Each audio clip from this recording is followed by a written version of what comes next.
প্রচণ্ড গরমে বৃষ্টির সকাল, কাচা ধোয়া থেকে শুরু করে অক্লান্ত পরিশ্রম, যা ঘরবাড়ি পরিষ্কার পরিচ্ছন্ন করে মনটাকে শান্তি আনে।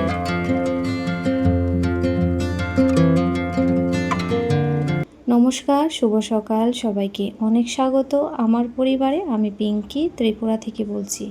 এখন সকাল বাজে 7টা, আর ছাদ থেকে ভিডিওটি শুরু করেছি।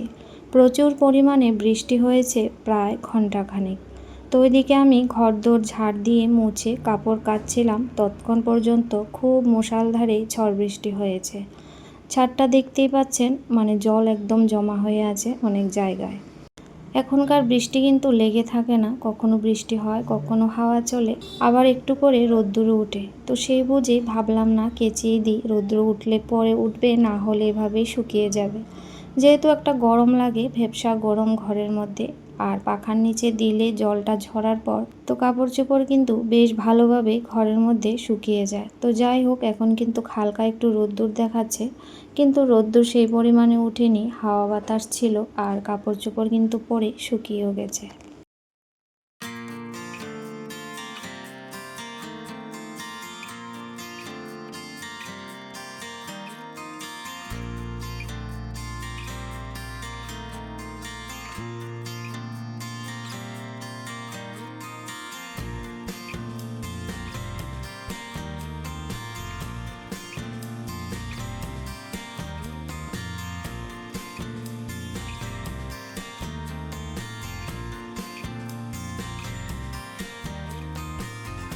মাত্র বৃষ্টিটা বন্ধ হতেই দৌড়ে কিন্তু ছাদে চলে এসেছি, যেহেতু কাপড় চোপড় মেলবো আর তারপর ছেলেকে আবার টিউশন নিয়ে যাব, সেই জন্য সকালবেলাটা অনেকটা তাড়াহুড়ার মধ্যে কাটে। তো ঝটপট গিয়ে ঘরের মধ্যে কিন্তু চাটা করে নিয়েছিলাম, চা একটু খেয়ে তারপর দৌড়ে ওকে নিয়ে চলে গেলাম। তো যাই হোক, তারপরে এসে আর সেই সমস্ত কিছু শেয়ার করতে পারিনি। সকালবেলা সব দিন তো সমান যায় না, কিন্তু অনেক দিন সকালবেলা এতটাই ব্যস্ত থাকি যে মোবাইলটাও কিন্তু ঠিকঠাক মতো ধরতে পারি না।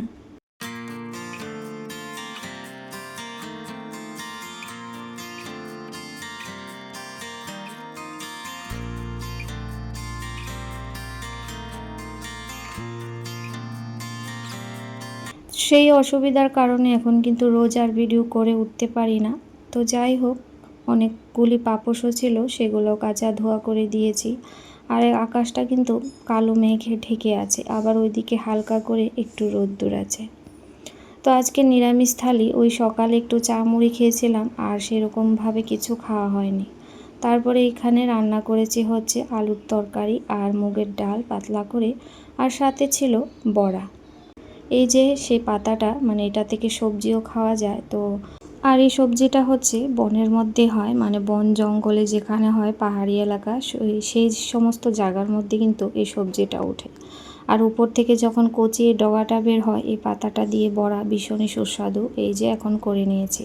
তো সবাই আজকে ভাত খেয়ে নিয়েছি, গরম গরম বড়া, ঘি আর মরিচ আর শুকনো লঙ্কা হয়েছে, ভাজা করে নিয়েছিলাম। আর আলুর তরকারি লাগেনি, এই গরম গরম বড়া আর ডাল দিয়ে কিন্তু ভাত খেয়ে নিয়েছিলাম, আর খুব শান্তিও পেয়েছি। আর মাঝে মধ্যে এরকম বড়া আর ভাত খাওয়াই যায় নিরামিষ থালিতে, ভালোই লাগে। তো যাই হোক, ওদিকে খাওয়া দাওয়া করে রান্নাঘরটা পরিষ্কার করে সমস্ত বাসন কুসন ধুয়ে মেজে রেখে চলে এসেছি। তো কাপড় চোপড়গুলোও সেই রকম শুকিয়ে গেছে ভালোভাবেই, আর যা ভেজা আছে একটু উপরে দিয়ে আসছি আবার, কারণ তারপর আবার একটু বৃষ্টি হয়ে গিয়েছিল। তো যাই হোক, এখন কিন্তু একটু হালকা করে রোদ্দুর উঠেছে। তো এইদিকে আমি জানলাগুলা ভালো করে মানে পরিষ্কার করছি, আজকে গ্লাসগুলো পরিষ্কার করছি।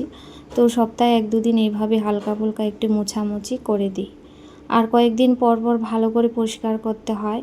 আর এই সমস্ত করতে করতে না নিজেও একসময় বিরক্ত হয়ে পড়ি, কারণ অনেকগুলো তো জানলা 2-3 দিন পরিষ্কার করার পর কিন্তু আবার দেখি যে নোংরা হয়ে থাকে। সেই জন্য অনেক সময় না খুব রাগ হয় যে কত আর করব।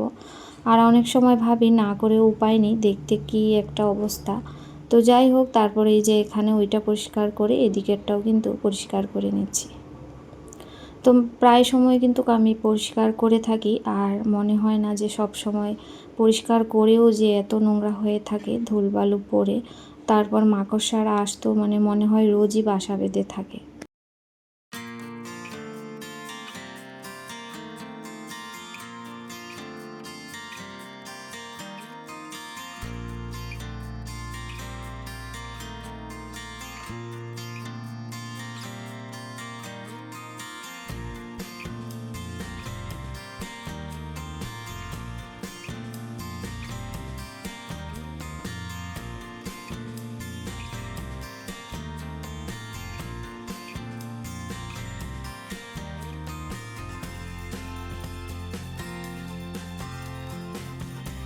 তো অফ ক্যামেরাতে হচ্ছে খাটটাও কিন্তু ভালো করে মুছে নিয়েছিলাম। এখন বিছানার চাদর সবগুলো সোফার কাপড় পেতে নেব।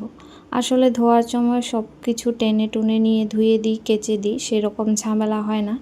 শুকানোর পর সেগুলাকে আবার ভালো করে পাতিয়ে রাখা, তারপর গুছিয়ে রাখা অনেকটাই সময় নেয়। কাজ ভালো না লাগলেও কিন্তু অনেক সময় করতেই হয়। এখানে সবগুলো একটু হালকা মেলে দিয়েছিলাম, বললাম না একটু হালকা বৃষ্টি হয়েছিল, আর সেই জন্য পাখার হাওয়াতে কিন্তু একটু শুকিয়েও গেছে।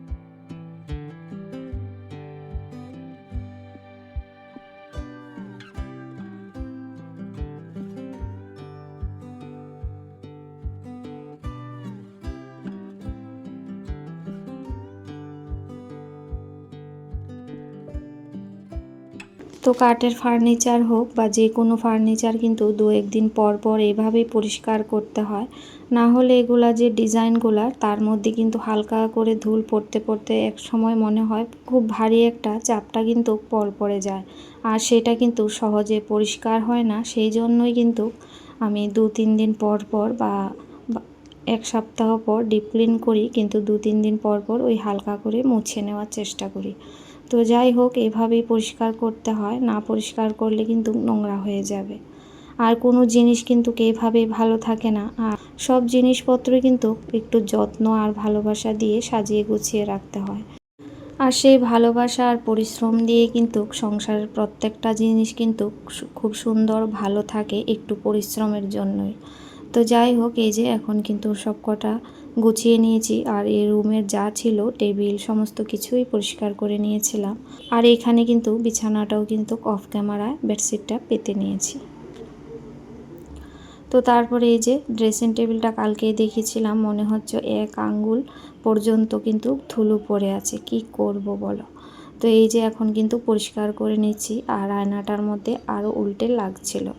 তো যাই হোক, শুধু আয়নাটার মধ্যেই একটু হচ্ছে কলিন দিয়েছি, আর বাকি যে কাঠের জায়গাগুলো সেগুলো কিন্তু শুকনো কাপড় দিয়ে মুছে নিই।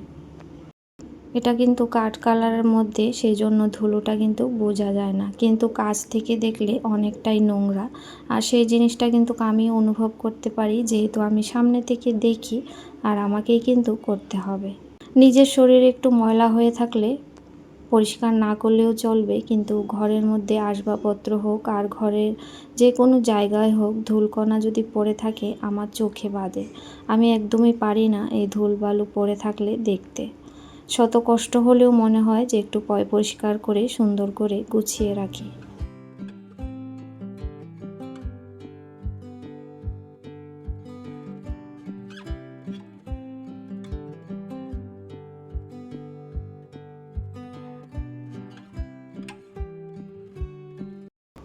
এটা কালো আছে বলে কিন্তু ধুলোটা দেখা যাচ্ছে। প্রত্যেকটা জিনিসই কিন্তু এভাবে প্রতিদিন ধুল পড়ে থাকে, কিন্তু প্রতিদিন আমি করতে পারি না। আর প্রতিদিন সব কাজ করা সম্ভবও নয়, যেহেতু একটা শরীর, আর ঘরের মধ্যে অন্য কাজ থাকে, অনেক কিছু থাকে, বাচ্চাদের লেখাপড়া, তারপর বাইরে টুকটাক অনেক কিছুই তো কাজ থাকে। একটা গৃহিণী তো শুধু সারাদিন মোছা ধোয়া নিয়েই পড়ে থাকে না।